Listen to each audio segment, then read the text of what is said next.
Our students across the globe ready to march, walk out, strike, and rally, all to get worldwide attention on climate change. Just today, businesses have started to announce they will close to show their support. And that includes companies like Ben & Jerry's, Lush, and Patagonia. And Amazon CEO Jeff Bezos is pledging to power the company 100% with renewable energy by 2030.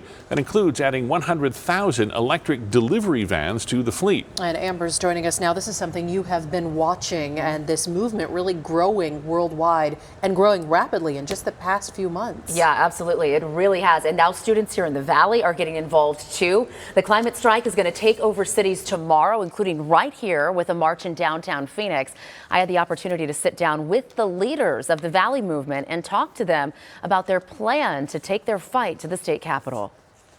What does climate strike mean to you? Teenagers across the Valley To support green energy solutions. worried about the fate of our planet and what will be left for them to inherit. We need substantial action. That anxiety going viral this year, inspiring children across the globe to band together to push adults to fix climate change. Groups like this one, the Arizona Youth Climate Strike, organized by kids from middle school all the way up to university students, taking on lawmakers, challenging them to make changes. This is not a partisan issue. It is a nonpartisan issue. It's not a game that can be played. It's not something that can be kind of thrown around and tossed as a word just for political gain.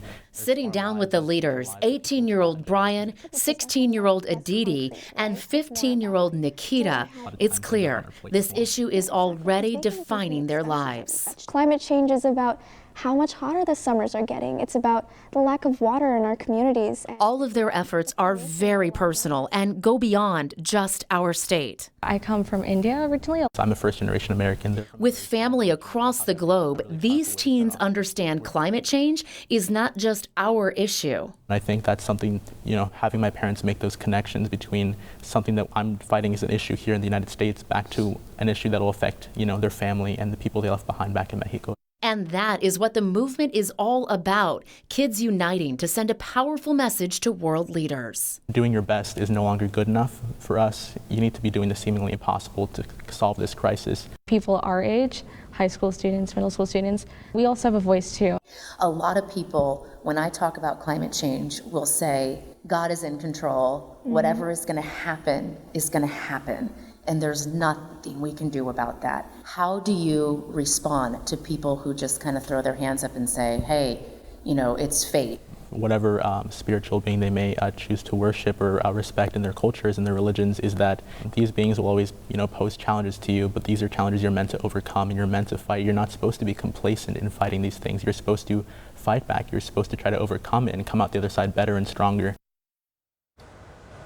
Talking to these individuals, I mean, they were so in tune with everything that was going on. I know a lot about what's happening with our climate just because of my background, but I was really amazed at how educated they are and how much they care about this planet, their future of their kids. You look at a lot of these young people, and there's an amazing hope for the next generation. So tomorrow at 2 o'clock, they're going to march from the old courthouse all the way up to the state capitol. They have a rally that's going to start at 4, and anyone and everyone is welcome. So if you want to learn more information, we have it on our website right now. It's abc15.com.